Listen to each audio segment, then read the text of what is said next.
नमस्कार दोस्तों, आपका स्वागत है। आप सुन रहे हैं इतिहास की बातें पॉडकास्ट।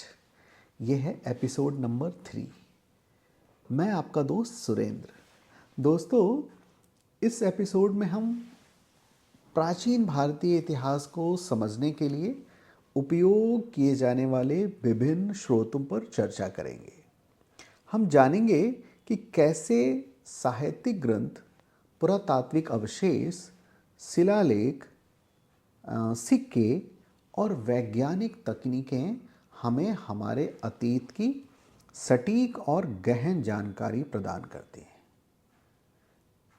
यह एपिसोड प्राचीन भारत के इतिहास को समझने की पद्धतियों और उनके महत्व को उजागर करता है।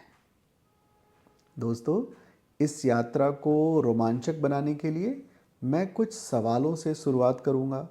इन सवालों के जवाब ढूंढते हुए हमारे साथ बने रहें। तो चलिए शुरू करते हैं। पहला सवाल, भौतिक अवशेष अर्थात मटीरियल रिमेनिंग्स। भौतिक अवशेषों का ऐतिहासिक अध्ययन में क्या महत्व है, आइए समझते हैं। मटीरियल रिमेनिंग्स अर्थात भौतिक अवशेष प्राचीन समाजों के जीवन, उनकी अर्थव्यवस्था और संस्कृति को समझने में महत्वपूर्ण जानकारी प्रदान करते हैं।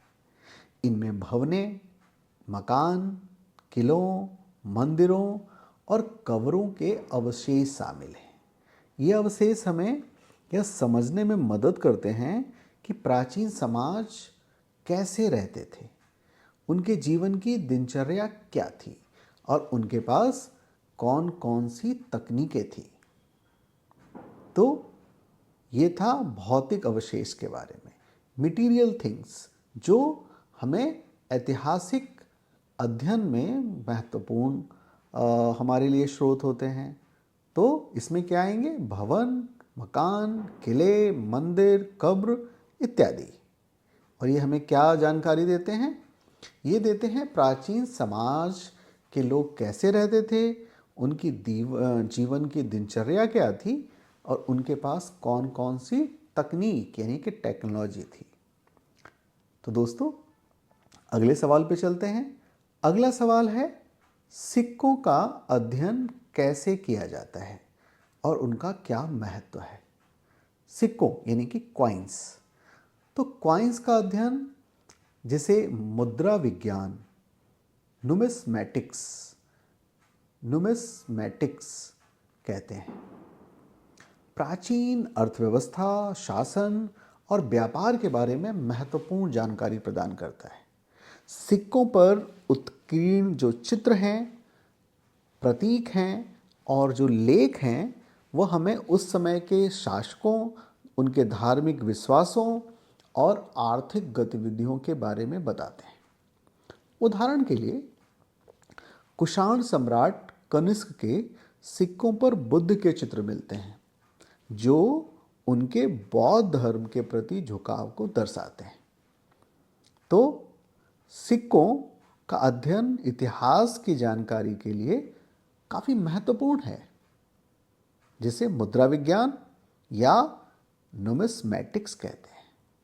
ठीक है दोस्तों, तो अगला जो विचार हमें करने की आवश्यकता है वो है शिलालेख यानी कि इंस्क्रिप्शंस। शिलालेखों का ऐतिहासिक निर्माण में क्या महत्व है, ये इस प्रश्न का उत्तर खोजते हैं। तो शिलालेख जो पत्थरों, धातुओं और अन्य सतहों पर लिखे गए होते हैं, प्राचीन काल की प्रशासनिक, सामाजिक और धार्मिक गतिविधियों के बारे में जानकारी प्रदान करते हैं। जैसे अशोक के शिलालेख उसकी नीतियों, धर्म और शासन के बारे में महत्वपूर्ण जानकारी देते हैं। इन शिलालेखों में हम प्राचीन समाज की राजनीतिक संरचना और सामाजिक नियमों की जानकारी प्राप्त करते हैं। तो ये थे इतिहास लेखन में या इतिहास की समझ बनाने में शिलालेख यानी कि इंस्क्रिप्शन का महत्व। अगला सवाल है, साहित्यिक स्रोत, लिटरेरी सोर्सेस। तो साहित्यिक स्रोत का अध्ययन कैसे किया जाता है और उसका क्या महत्व है? तो दोस्तों, साहित्यिक स्रोत जैसे कि वेद, पुराण, महाकाव्य और प्राचीन भारत की सांस्कृतिक, धार्मिक और सामाजिक धरोहर को संरक्षित करते हैं।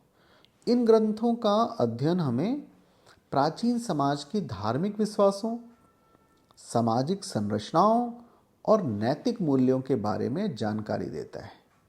महाभारत और रामायण जैसे महाकाव्य हमारे लिए प्राचीन भारतीय समाज की मानसिकता और सांस्कृतिक धरोहर को समझने का प्रमुख स्रोत है। तो ये था लिटरेरी सोर्सेस, यानी कि साहित्यिक स्रोत। इसके बाद हम अब विचार करते हैं विदेशी विवरण, फॉरेन अकाउंट्स। ये विदेशी विवरण का क्या महत्व है? तो दोस्तों, विदेशी विवरण जैसे कि मेगास्थनीज की इंडिका और फाहियान के यात्रा विवरण भारतीय समाज के बारे में बाहरी दृष्टिकोण प्रदान करते हैं। ये विवरण हमारे लिए महत्वपूर्ण है क्योंकि ये हमें भारतीय समाज, राजनीति और संस्कृति के बारे में बाहरी दृष्टिकोण से जानकारी देते हैं। मेगास्थनीज का जो विवरण है वो मौर्य साम्राज्य के प्रशासन और सामाजिक व्यवस्था के बारे में बहुत ही महत्वपूर्ण जानकारी प्रदान करता है। तो ये था फॉरेन अकाउंट्स, विदेशी विवरण। अगला सवाल है ग्राम अध्ययन, विलेज स्टडी। ग्राम अध्ययन का यानी कि विलेज स्टडी का ऐतिहासिक निर्माण में क्या महत्व है?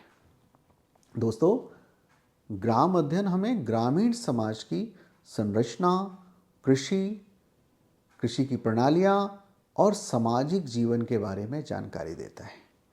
प्राचीन भारत में ग्राम मुख्य इकाई थे और उनकी संरचना और संगठन को समझना बहुत महत्वपूर्ण है। ग्राम अध्ययन से हमें प्राचीन समाज की आर्थिक और सामाजिक गतिशीलता के बारे में जानकारी मिलती है। तो ये था ग्राम अध्ययन, विलेज स्टडी।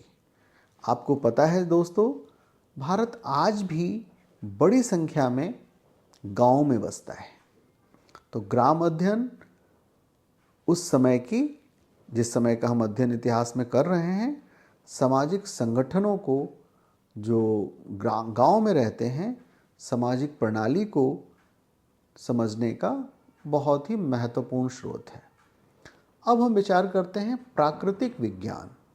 प्राकृतिक विज्ञान यानी नेचुरल साइंस का ऐतिहासिक निर्माण में क्या योगदान है? तो प्राकृतिक विज्ञान जैसे पुरातत्व, भूविज्ञान और पर्यावरण विज्ञान ऐतिहासिक घटनाओं और प्रक्रियाओं को समझने में महत्वपूर्ण भूमिका निभाते हैं।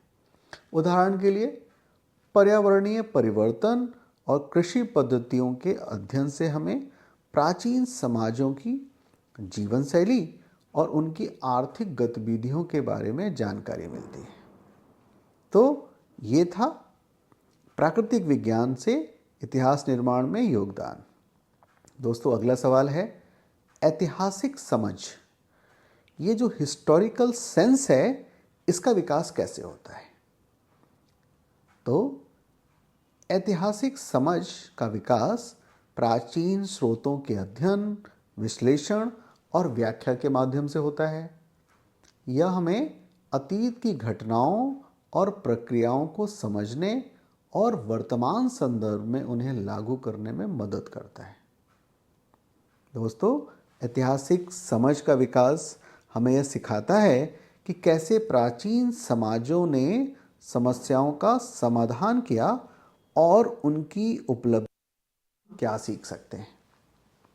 तो दोस्तों, ये था आज का एपिसोड।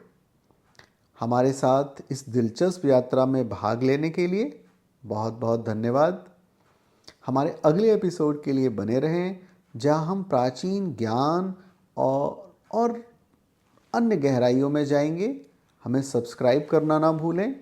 तब तक खोजते रहें और जिज्ञासु बने रहें। धन्यवाद।